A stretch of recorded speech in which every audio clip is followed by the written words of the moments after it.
9 in a row. Nobody can touch this invasion. ഇനി തടയില്ല, അടി മാത്രം.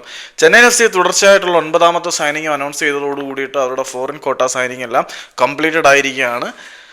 ഇനി വേണമെങ്കിൽ സൈൻ ചെയ്യാനൊക്കെ പറ്റും, രജിസ്റ്റർ ചെയ്യാൻ പറ്റത്തില്ലെന്നേ ഉള്ളൂ, അത് വേറെ കാര്യം. എന്നാലും ലിറ്ററലി എന്ന് വെച്ചാൽ നിലവിലെ സാങ്കേതികത്വങ്ങൾ അനുസരിച്ച് ചെന്നൈയിൻ എഫ് സിയുടെ ഫോറിൻ കോട്ട കംപ്ലീറ്റഡ് ആയി എന്ന് കരുതാം. ഒരു പറ്റം മികച്ച മുന്നേറ്റ താരങ്ങളെ തങ്ങളുടെ കൂടാരത്തിലേക്ക് ചെന്നൈയിൻ എഫ് സി കൊണ്ടുവന്നിട്ടുണ്ട്. അവർ ഗോളടിക്കാൻ വേണ്ടി കൊണ്ടുവന്ന വിദേശ താരങ്ങളുടെ പേര് കേട്ടാൽ ഇന്ത്യൻ സൂപ്പർ ലീഗിൻ്റെ എതിരാളികളുടെ എല്ലാം നെഞ്ച് കടന്ന് കിഡ്ഡാ ഇടിക്കും. അത് നമ്മൾ കണ്ടിട്ടുള്ളതാണ്. അത്രമാത്രം ഫിറോഷ്യസ് ആയിട്ടുള്ള അറ്റാക്കിംഗ് താരങ്ങളെയാണ് അവർ ഇന്ത്യൻ സൈനിങ് ആയിട്ടും ഫോറിൻ സൈനിങ് ആയിട്ടും കൊണ്ടുവന്നിരിക്കുന്നത്.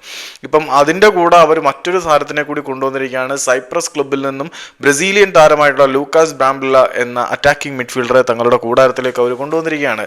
കഴിഞ്ഞ സീസണിൽ വളരെ മികച്ച പ്രകടനം അദ്ദേഹം സൈപ്രസിൽ കാഴ്ചവെച്ചത് കൊണ്ട് തന്നെ നിരവധി യൂറോപ്യൻ ക്ലബ്ബുകളുടെ കണ്ണ് പതിഞ്ഞ താരമായിരുന്നു ലൂക്കാസ്. ആ ലൂക്കാസിനെ ഇവിടെ കൊണ്ടുവരാൻ കഴിഞ്ഞത് ചെന്നൈയിൻ എഫ് സിയുടെ സ്പോർട്ടിംഗ് മികവായിട്ട് തന്നെ വാഴ്ത്തേണ്ടി വരും. ലൂക്കാസ് ചെന്നൈയിൻ എഫ് സിയിൽ ജോയിൻ ചെയ്ത ശേഷമുള്ള അദ്ദേഹത്തിന്റെ ആദ്യ വാക്കുകൾ ഇങ്ങനെയാണ്: I am very happy and honoured to join this great club. The expectations are huge and I cannot wait to wear the shirt and do my best on the field. പുള്ളി പറഞ്ഞിരിക്കുന്നത് Chennaiyin F C എന്ന ഈ വലിയ ക്ലബ്ബിൽ join ചെയ്യാൻ കഴിയുന്നതിൽ ഞാൻ വളരെയധികം സന്തോഷവാനാണ്. ഒരുപാട് പ്രതീക്ഷകൾ ആരാധകർക്ക് എൻ്റെ മേലിലുണ്ട് എന്ന് എനിക്കറിയാം. അതെല്ലാം സാറ്റിസ്ഫൈ ചെയ്യാൻ വേണ്ടിയിട്ട് ഞാൻ കാത്തിരിക്കുകയാണ് ചെന്നൈയുടെ കുപ്പായമണിഞ്ഞ് കളിക്കളത്തിൽ അണിനിരക്കാൻ വേണ്ടിയതാണ്.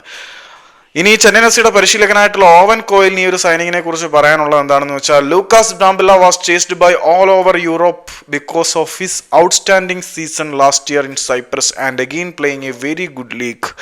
So we look forward working with Lucas and hoping we can help him to shine and blossoms and continue to improve as a player. പുള്ളി പറഞ്ഞിരിക്കുന്നത് എന്താണെന്ന് വെച്ചാൽ, ലൂക്കാസിനെ പോലെ ഒരു മികച്ച താരത്തിനെ കഴിഞ്ഞ സീസണിലെ മികച്ച പ്രകടനത്തിന്റെ പേരിൽ യൂറോപ്യൻ ക്ലബ്ബുകൾ വരെ ചേസ് ചെയ്യുന്നുണ്ടായിരുന്നു. ഞങ്ങൾ താരത്തിനെ ഇവിടെ കിട്ടിയതിൽ വളരെയധികം സന്തോഷവാന്മാരാണ്. ഞങ്ങൾ വളരെ പ്രതീക്ഷയോടുകൂടിയാണ് ഈ ഒരു താരത്തിനെ ഉറ്റുനോക്കുന്നത്. അദ്ദേഹത്തിന് കൂടുതൽ മെച്ചപ്പെടാനും കൂടുതൽ ഇമ്പ്രൂവ് ആകാനുമുള്ള അവസരങ്ങൾ ഞങ്ങളിവിടെ ഒരുക്കി കൊടുക്കും എന്ന് ഓവൻ കോയിൽ പറയുമ്പോൾ, ചെന്നൈയിൻ എഫ് സി ഇത്തവണ വന്നിരിക്കുന്നത് വെറുതെ കാഴ്ച കാണാനല്ല. ഇത്തവണ ഒരുത്തനും അത്ര വേഗത്തിൽ തൊട മുടിയാത് ഇന്ത ചെന്നൈയെ.